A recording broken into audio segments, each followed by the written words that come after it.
wind, 6 gorgeous girls showed up. The rancher's lonely life changed forever. The bullet missed Jake Morrison's head by inches, splintering the wooden post behind him. He dove behind the water trough, heart hammering as 3 more shots cracked through the dawn air. His ranch hand lay motionless near the barn, blood pooling in the dust. Jake's fingers found his revolver just as boots thundered across his porch. The Garrett gang had finally come for him, and he was alone on 50 acres with nowhere to run. He'd known this day would come. 2 months ago, he'd testified against Cole Garrett in federal court, watching the outlaw's cold eyes promise revenge as the judge read the sentence. Now, Cole's brothers were here to collect that debt. Jake counted 4 men spreading across his property, cutting off every escape route. His nearest neighbor was 3 miles away. No one was coming to help. The ranch house door exploded inward. Jake fired twice, through the kitchen window, heard a man curse and fall.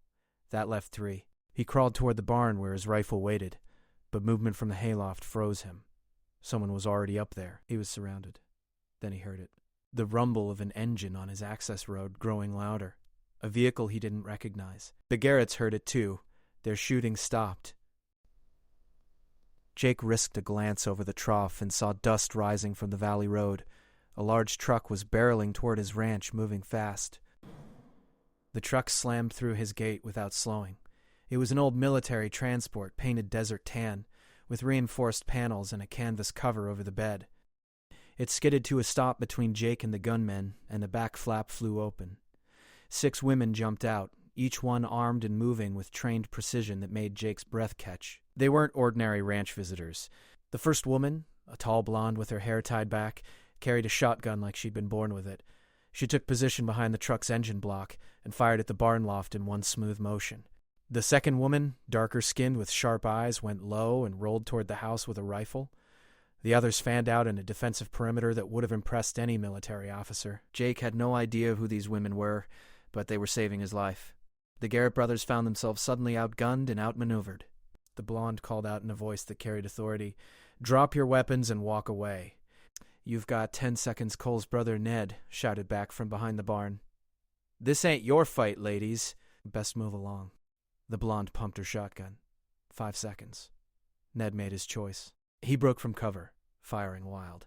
The blonde didn't flinch. Her shot took him in the shoulder and spun him to the ground. The other Garretts realized they'd lost their advantage. They retreated fast, dragging Ned with them, disappearing into the scrub brush beyond the ranch. Silence fell over the property, broken only by the tick of the cooling truck engine. Jake stood slowly, revolver still in hand, staring at the 6 women who'd appeared from nowhere like guardian angels with guns. The blonde turned to face him, and he saw intelligence and something else in her green eyes. Experience. Danger. "Jake Morrison?" she asked. "That's me." His voice came out rougher than intended. "Who are you?" "My name's Kate Sullivan. These are my sisters." She gestured to the other 5 women gathering around her. "And we need your help as much as you apparently needed ours." Jake looked at each of them in turn. Besides Kate, there was the dark-eyed woman with the rifle, a redhead who couldn't be more than 25, twins with matching brown braids, and a smaller woman with black hair who'd positioned herself to watch their backs. All of them beautiful, all of them clearly capable of handling themselves in a fight. "Your timing's pretty convenient," Jake said carefully. Kate smiled, but it didn't reach her eyes. "Not convenience. Desperation. We've been running for 3 days straight. We need a place to hide, and your ranch is remote enough to buy us time." "Hide from who?" "People who make the Garrett gang look like Sunday school teachers." Kate's expression hardened. "We have something they want. Something worth killing for. And they're about 6 hours behind us." Jake's mind raced. He should send them away. He had enough trouble without adding more. But something in Kate's voice, and the way all 6 women stood ready for his answer, told him this was bigger than a simple request for shelter. They just saved his life. That counted for something in his world. 6 hours isn't much time, he said. "It's enough to prepare." Kate stepped closer. "We can fight. You just saw that. Give us a place to make a stand, and we'll help you handle any more Garretts that show up. Deal?" Jake looked at his ranch, at the blood-stained dirt where his hand had fallen, at the damage from the gunfight. He looked at these 6 mysterious women who'd driven into his life at exactly the right moment. His lonely existence had just gotten a lot more complicated, but something told him it was also about to get a lot more interesting. "Deal," he said. "But I want the whole story. Who you are, what you're running from, and why you picked my ranch." Kate nodded. "Fair enough. Let's get inside and tend to your hand. Then we'll talk." As they moved toward the house, Jake couldn't shake the feeling that his life had just changed in ways he couldn't yet understand. 6 gorgeous women had appeared out of nowhere, and nothing would ever be the same. The ranch hand's name was Pete Coleman, and he was still breathing when they reached him. The bullet had torn through his side, missing vital organs by luck more than the shooter's poor aim. Kate's sister, with the dark eyes, who introduced herself as Maya, immediately took charge of his care. She worked with the efficiency of a trained medic, ordering the twins Lisa and Lynn to fetch supplies from the truck. Jake watched in amazement as Maya stabilized Pete within minutes, her hands steady and sure. "You've done this before," he said, "more times than I'd like to count." Maya didn't look up from her work. "He'll live, but he needs real medical attention within 24 hours. Nearest hospital is 40 miles, Jake said. "I can drive him." Kate, standing guard by the window, shook her head. "No time. The people hunting us will have scouts watching the main roads. You leave now, you'll lead them straight back here." Then what do you suggest? We make our stand here and end this tonight." Kate's jaw set with determination. One way or another, the redhead who'd been checking the perimeter came back inside. "Property secure for now. Found 2 blood trails heading east. They won't be back soon." She turned to Jake with a slight smile. "I'm Sophie, by the way. Sorry about the dramatic entrance." "Beats getting shot," Jake replied. He still felt off balance, like he'd stepped into someone else's story. "Someone want to tell me what's going on?" The smallest woman, the one with black hair, spoke up for the first time. Her voice was soft, but carried a core of steel. "We stole something. From very bad people." "Claire's being modest," Kate said. "We didn't steal it. We recovered it. There's a difference." "What is it?" Jake asked. The 6 women exchanged glances. Finally, Kate pulled something from inside her jacket. It was a leather journal, old and worn, with a metal clasp. She set it on Jake's kitchen table like it was made of explosives. This belonged to a man named Vincent Cross. Heard of him? Jake's blood went cold. Everyone in the territory had heard of Vincent Cross. He ran the largest criminal operation west of Mississippi. Gambling, smuggling, murder for hire. Cross owned judges, lawmen, and politicians. He was untouchable, and he was ruthless. "You stole from Vincent Cross?" Jake's voice was flat. "That's suicide." "We didn't have a choice," Maya said quietly, still working on Pete. "He killed our father." The room fell silent. Jake looked at the 6 women with new understanding. They were sisters, all of them, bound by blood and vengeance. The story started to make sense in the worst possible way. Kate picked up the journal. "Our father worked for Cross. He was an accountant, handled the books for Cross's entire operation. When he found out what Cross was really doing, the trafficking, the murders, he couldn't stay quiet. He gathered evidence, planned to go to the federal authorities. Cross found out, Jake guessed. Cross made it look like an accident, burned down our father's office, with him inside." Kate's knuckles whitened around the journal. "But he didn't know our father had already copied everything. Every transaction, every payoff, every crime. It's all in here. Enough to put Cross and half his organization away for life." Jake understood the magnitude of what they were holding. That journal was a death sentence for Vincent Cross. It was also a death sentence for anyone carrying it. "The Federals would pay a fortune for that information," he said. "We're not interested in money," Sophie said sharply. "We want Cross in prison. We want him to lose everything our father lost. His freedom, his empire, his life.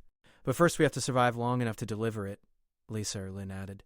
Jake still couldn't tell the twins apart. "Cross sent his best men after us," the other twin continued. "We've been running since Denver. They caught up to us in Cheyenne, then again in Rawlins.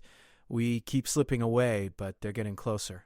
Claire moved to the window, taking over watch from Kate. "They'll be here by nightfall. Maybe a dozen men, all experienced killers. We're good, but those aren't great odds." Jake walked to his gun cabinet and started pulling out weapons. His father had been a collector, and Jake had maintained the arsenal. Rifles, shotguns, revolvers, even an old cavalry carbine. He laid them on the table next to the journal. "Then we improve the odds," he said. "This is my land. I know every inch of it, every approach, every defensive position. You've got training and skill. Together, we might just pull this off." Kate studied him with those sharp green eyes. "Why are you helping us?" "You could throw us off your property and maybe Cross would leave you alone." "Maybe." Jake met her gaze. "But I testified against the Garretts because it was the right thing to do, even knowing they'd come for revenge. Your father died trying to do the right thing, too. I'm not going to dishonor his memory by turning away his daughters when they need help. Something shifted in Kate's expression. Respect, maybe. Or the beginning of trust. Besides, Jake added with a grim smile, Cross's men are going to assume I'm helping you whether I am or not. Might as well make it worth their trouble. Maya finished bandaging Pete and stood. We need to fortify this place. Windows barricaded, firing positions established, escape routes planned. The barn has a loft with good sight lines, Jake said, his mind already working through tactics. We can position shooters there. The house has thick walls, stone foundation. It'll provide good cover. Sophie was examining the weapons Jake had laid out. We brought some supplies in the truck, ammunition, medical gear, food. We were planning to hole up somewhere remote. This is about as remote as it gets, Jake confirmed. Nearest town is 15 miles. No telephone lines out here yet. We're on our own. Good, Kate said. That means Cross's men are on their own, too. No backup, no reinforcements. Just them and us. The twins were already moving, hauling supplies from the truck with practiced efficiency. Claire remained at the window, her eyes scanning the horizon. Maya checked on Pete one more time before joining the others in preparing defenses.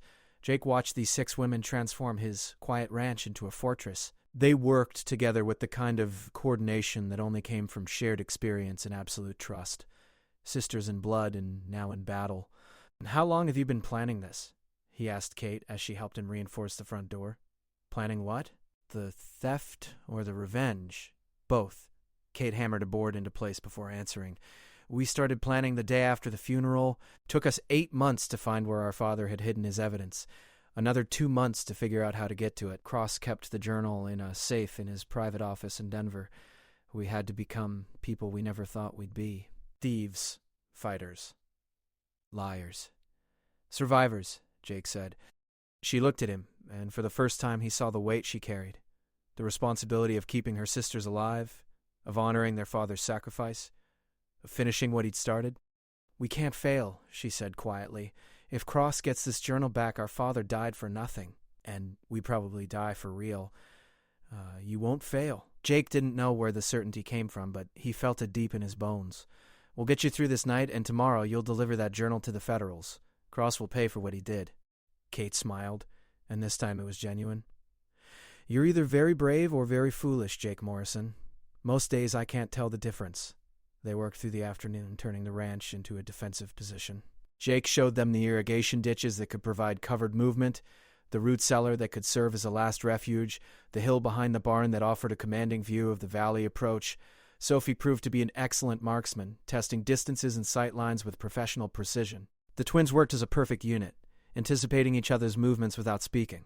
Maya's medical training extended to combat situations, and she set up a makeshift infirmary in the safest part of the house. Claire, quiet and observant, noticed details others missed and suggested improvements to their defensive plan. And Kate coordinated it all, making decisions quickly and confidently, earning Jake's growing respect with every passing hour. As the sun began its descent toward the western hills, they gathered in the ranch house for a final briefing. Pete was resting, sedated, and stable. The defenses were as ready as they could be. Now came the waiting. They'll come at dusk, Kate predicted. Dark enough to provide cover, light enough to move quickly. Cross's men aren't subtle. They'll hit us hard and fast, trying to overwhelm us before we can mount a real defense. Let them try, Sophie said, checking her rifle. We've got the high ground and we know they're coming. Jake spread a rough map of his property on the table. If they're smart, they'll split into 3 groups. One from the front, one from the east where the tree line provides cover, one from the west along the creek bed. That's what I'd do. Then we position accordingly, Kate decided. Sophie and Lynn in the barn loft covering the front approach. Maya and Lisa in the east windows. Claire and I will take the west side. Jake, you're our mobile reserve. You move to wherever we need you most. Agreed. Jake looked at each of them in turn. These women he'd met just hours ago, now his allies in a fight that could end all their lives. When this is over, when Cross's men are dealt with, I'll personally escort you to the federal marshal in Cheyenne. You have my word. Thank you, Kate said simply. The light outside was fading fast. Jake walked to the window and looked out at his ranch, at the land he'd worked alone for 5 years since his parents died. It had been a lonely existence, peaceful but empty. Now it was neither lonely nor peaceful, but he felt more alive than he had in years. 6 gorgeous women had shown up at his door, and his life had changed forever. Whatever happened next, There was no going back to the way things were. "They're here," Claire said softly from her position at the west window. Jake's heart kicked into a higher gear. I would be so... Through the gathering darkness, he could see movement in the scrub brush, shadows that moved with purpose, spreading out exactly as he'd predicted. Kate checked her shotgun one last time. "Everyone 2 positions. Stay calm, stay sharp, and watch your crossfire. We end this tonight." The women moved to their assigned positions with quiet determination. Jake took his place in the center of the house, rifle ready, listening to the silence that preceded violence. Then the first shot rang out, shattering the evening air, and the battle for Jake Morrison's ranch began. The bullet punched through the west window, embedding itself in the far wall. Claire returned fire immediately, her shot precise and measured.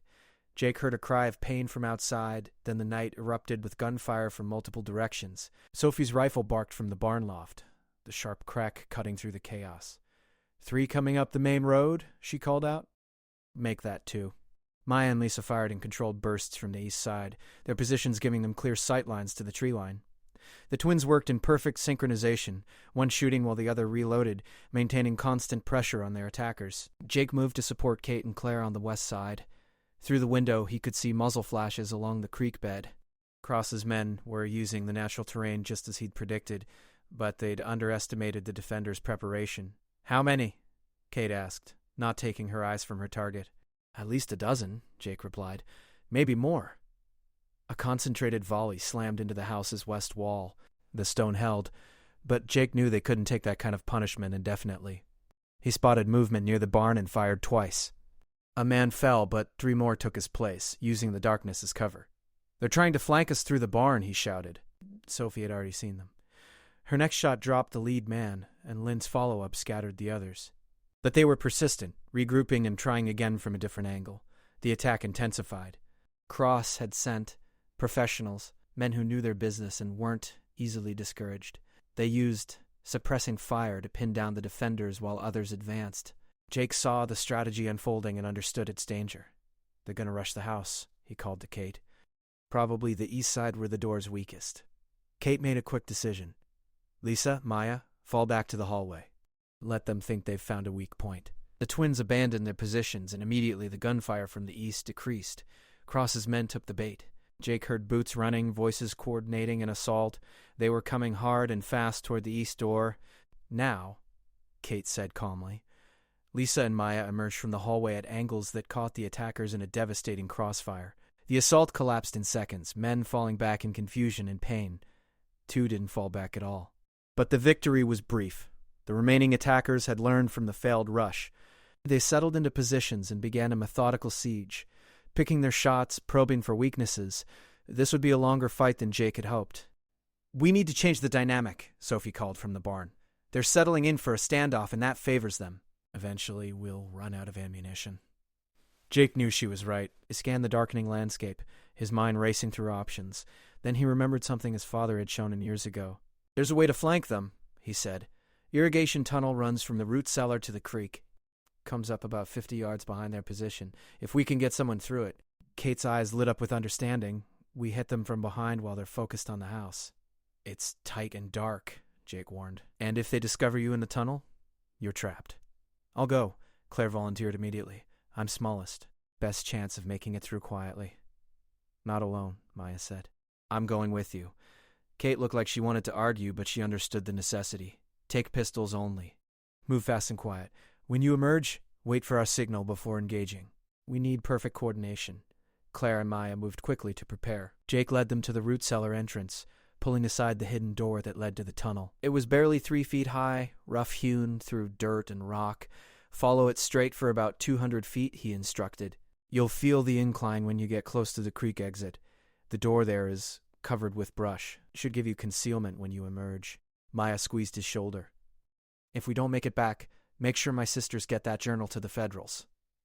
"You'll make it back," Jake said firmly. "Now go." The 2 women disappeared into the darkness of the tunnel. Jake returned to the main house, where Kate was maintaining disciplined fire to keep the attackers occupied. "How long?" she asked. 10 minutes, maybe 15. Jake took up position beside her. "Depends on how fast they can move through there." The gunfight continued its deadly rhythm. Cross's men were professionals, but they were also getting frustrated. They'd expected to overwhelm a handful of women and one rancher. Instead, they'd run into organized, skilled resistance that had already cost them several casualties. Jake watched the clock on his mantle, counting down the minutes. 8 minutes, 9, 10. Where were Claire and Maya?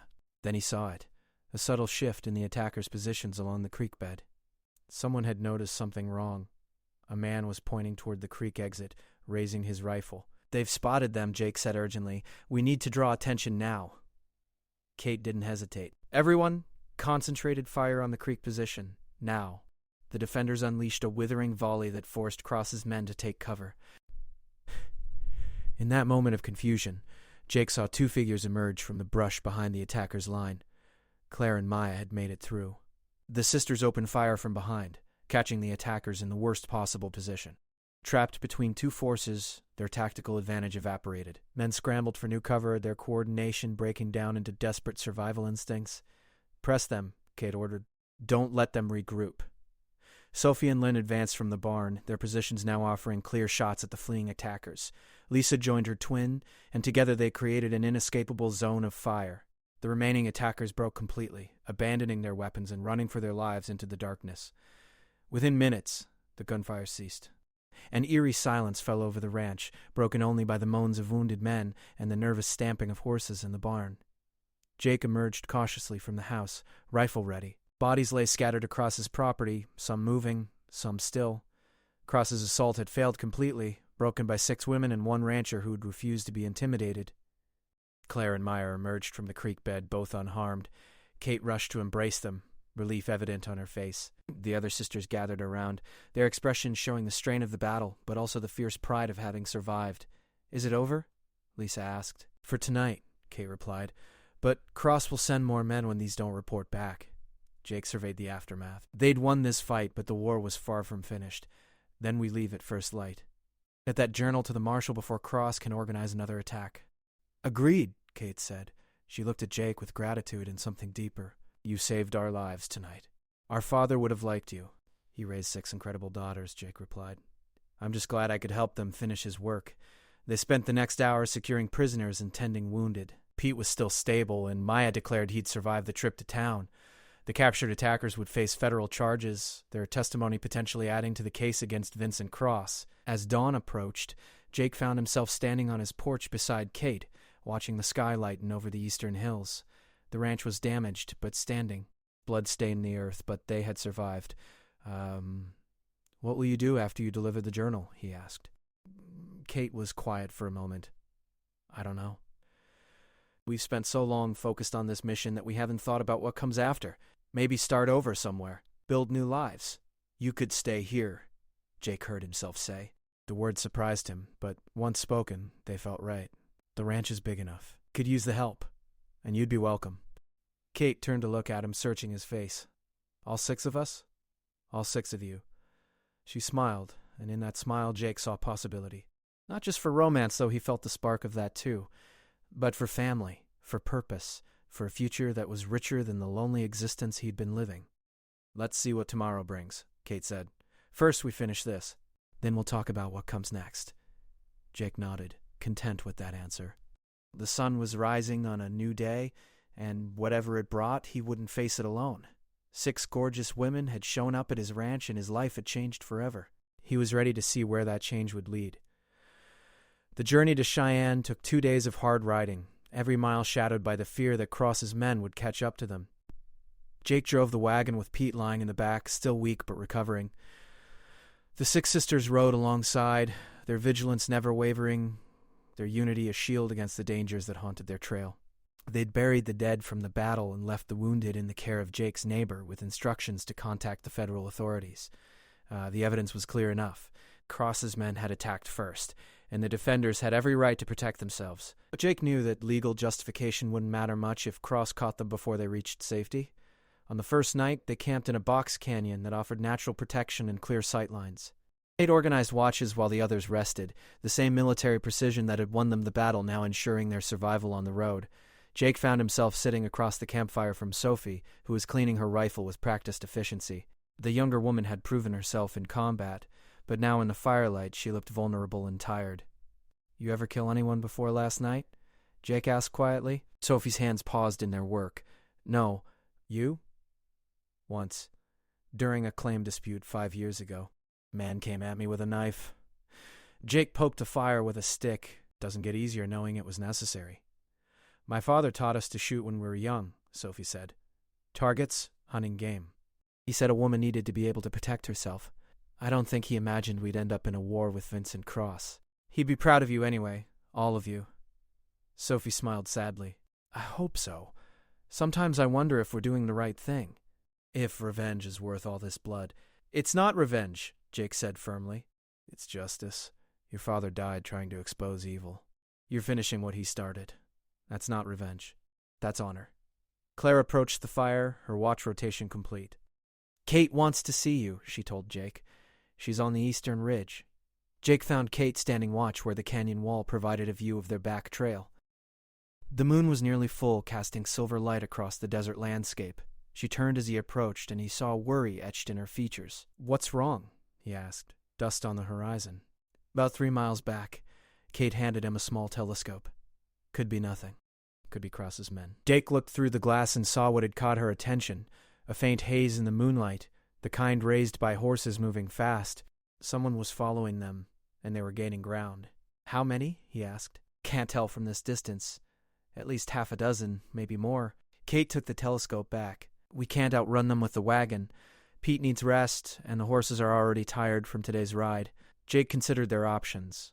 The canyon was defensible, but if Cross's men had learned from the ranch battle, they wouldn't make the same mistakes. And if these pursuers had reinforcements, the sisters could find themselves trapped, with no escape route. There's another option, he said slowly. About 5 miles ahead, the road forks. North goes to Cheyenne through open country. South goes through the Red Rock passages. It's longer, rougher terrain, but it offers natural choke points. We could set an ambush, take them on our terms instead of theirs. Kate understood immediately. We lead them into the rocks and finish this pursuit once and for all. It's risky. If we get trapped in there ourselves, we're already trapped, Kate interrupted. Running just delays the confrontation. Better to choose our ground and end it. They gathered the others and explained the plan. The sisters listened intently, asking tactical questions, suggesting improvements. Even Pete, weak as he was, contributed ideas from his wagon bed. By the time they finished planning, they had a strategy that might just work. They broke camp before dawn, moving deliberately to leave an obvious trail toward the southern fork. Jake knew their pursuers would see it, would recognize the tactical disadvantage of following them into the rocks, but would also understand they had no choice. Cross wanted that journal, and he'd sent men willing to die to recover it. The Red Rock passages lived up to their name. Towering formations of red sandstone created a natural maze, with narrow defiles and hidden overhangs. Jake had traveled this route before and knew its secrets. He led them to a specific location where the passage narrowed to barely 15 feet wide, with high walls on both sides and a sharp turn that would force anyone following to bunch together.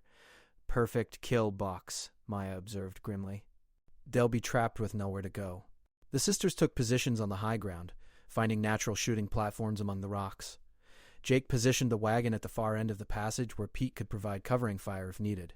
Then they waited, weapons ready, knowing their pursuers would arrive soon. The sound of approaching horses echoed through the passages, distorted by the rock walls. Jake counted the rhythm of hoofbeats and estimated 8 riders, maybe 9. Better odds than they'd faced at the ranch, but still dangerous if these men were as skilled as the first group. The riders entered the narrows cautiously, weapons drawn, clearly aware of the danger. Their leader was a tall man with a scarred face who Jake recognized from wanted posters. Danny Cross, Vincent's youngest brother, known for being even more ruthless than Vincent himself. Morrison, Danny called out, his voice bouncing off the rocks. We know you're here. Give us the journal and the women, and you can ride away. You've got my word. Jake didn't bother responding. Danny Cross's word was worth less than desert sand. We've got you surrounded, Danny continued. No escape this time. Make this easy on everyone. Kate's voice rang out from above. Your brother killed our father. You're not getting the journal. Turn around and leave while you still can. Danny laughed, the sound harsh and mocking. 6 girls and a ranch hand against 9 of Cross's best. I like those odds better than you do. Then come and get us, Sophie challenged. What happened next unfolded with brutal efficiency. Danny signaled his men forward, and they spurred their horses into the narrows. The moment they reached the designated point, Kate gave the order. The sisters opened fire from multiple angles. their positions creating overlapping fields of fire that turned the narrow passage into a death trap. Horses screamed and reared, throwing riders. Men scrambled for cover that didn't exist. Danny tried to retreat, but his own men blocked the way, and the confined space made organized movement impossible. Jake fired methodically, his shots aimed to wound rather than kill when possible. They needed at least one prisoner alive to testify about Cross's pursuit, but the sisters weren't as merciful. They'd lost their father to Cross's cruelty, and their shots were precise and final. The fight lasted less than 2 minutes. When the gun smoke cleared, 6 of Danny's men lay dead or dying. 2 had managed to flee back the way they'd come. Danny himself sat against the rock wall, blood spreading from his shoulder wound, his face pale with shock and pain. Kate climbed down from her position and approached him, her shotgun steady. "Where's your brother? Where's Vincent?" Danny spat blood and glared at her. "You think killing me changes anything?" "Vincent owns this territory. He owns the judges, the marshals, everyone who matters. That journal won't save you." "Maybe not," Kate agreed. "But it'll destroy him. And that's enough." They bound Danny and loaded him onto a spare horse. He would stand trial alongside his brother, adding kidnapping and attempted murder to the charges. The journal would provide the evidence, but live testimony from a family member would seal Vincent Cross's fate. The rest of the journey to Cheyenne passed without incident. Word of Danny Cross's capture had apparently reached Vincent's organization because no further pursuit materialized. Or perhaps Cross had finally accepted that the sisters were more dangerous than he'd calculated. Federal Marshal Henry Coleman met them at the edge of town, summoned by Jake's advance message. Coleman was an honest lawman in a corrupt system, one of the few men Cross hadn't been able to buy or intimidate. He took custody of Danny and examined the journal with growing amazement. This is everything," Coleman breathed. "Names, dates, amounts. Every corrupt official Cross has bought, every crime he's committed. This will bring down his entire organization." "Will it hold up in court?" Kate asked, with Danny's testimony to back it up. "Absolutely." Coleman looked at the 6 sisters with respect. "Your father was a brave man. He'd be proud of what you've accomplished." "When will you arrest Vincent?" Maya asked. "Within the hour. I've already got federal deputies surrounding his properties. He won't escape." Coleman paused. "You should know. There will be a substantial reward for this information. The federal government has been trying to bring down Cross for years." Kate shook her head. "We don't want money. We want justice for our father." "You'll have it," Coleman promised. "I'll make sure of it personally." As the marshal rode off to coordinate Cross's arrest, Jake found himself standing with the 6 sisters in front of the Cheyenne courthouse. They'd done it. Against impossible odds, they'd survived Cross's pursuit, delivered the evidence, and ensured their father's sacrifice wasn't in vain. "What now?" Lisa asked, voicing the question they were all thinking. Kate turned to Jake, her expression questioning. "You made us an offer back at the ranch. Does it still stand?" Jake felt his heart lift. "Every word of it. The ranch is yours if you want it." "All of you." The sisters exchanged glances, that silent communication that came from years of shared experience. Then, one by one, they smiled and nodded. "We accept," Kate said, "on one condition. Name it.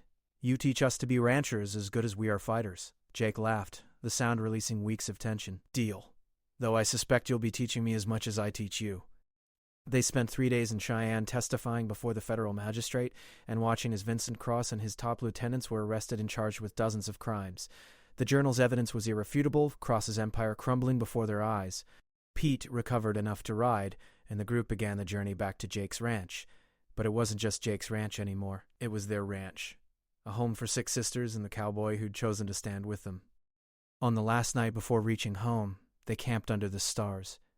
Kate sat beside Jake, close enough that their shoulders touched, watching the fire burn down to embers. "Thank you," she said quietly, "for believing in us, for risking everything." "You risked more?" Jake replied. "I just provided the location." "You provided hope. When we drove up to your ranch, we were desperate and afraid. We thought we were going to die fighting Cross's men. Instead, we found an ally, a friend." She paused. "Maybe more than a friend." Jake turned to look at her, seeing the same possibility in her eyes that he felt in his heart. "Maybe," he agreed softly. They sat in comfortable silence, watching the stars wheel overhead. Around them, Kate's sisters slept peacefully, secure in the knowledge that their father had been avenged and their future was bright. When they finally reached the ranch 2 days later, it looked different to Jake. The damage from the battle had been repaired by his neighbors, who'd heard about the fight and come to help.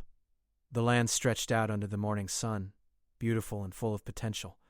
6 gorgeous women had shown up at his door, and his lonely life had changed forever. But it wasn't just his life anymore.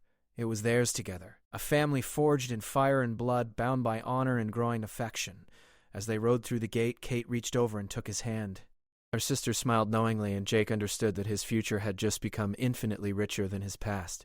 The journal that had cost so much blood was safely delivered. Vincent Cross would spend the rest of his life in prison. And on a remote ranch in the Wyoming Territory, 7 people who'd been strangers just weeks ago were building something new. Home, family, love, and a whole lot of hard work ahead, taming the land and building a life worth living. Jake Morrison looked at his ranch, at the 6 remarkable women who now shared it with him, and felt contentment settle into his bones. His lonely days were over.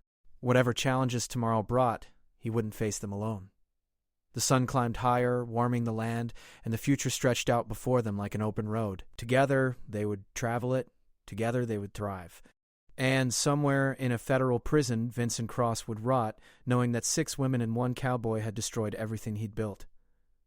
Justice had been served. The guilty had been punished, and life, as it always did, went on. But this time, for Jake Morrison and the Sullivan sisters, life went on in a way none of them could have imagined just a few short weeks ago. Better, richer, fuller, and absolutely worth fighting for.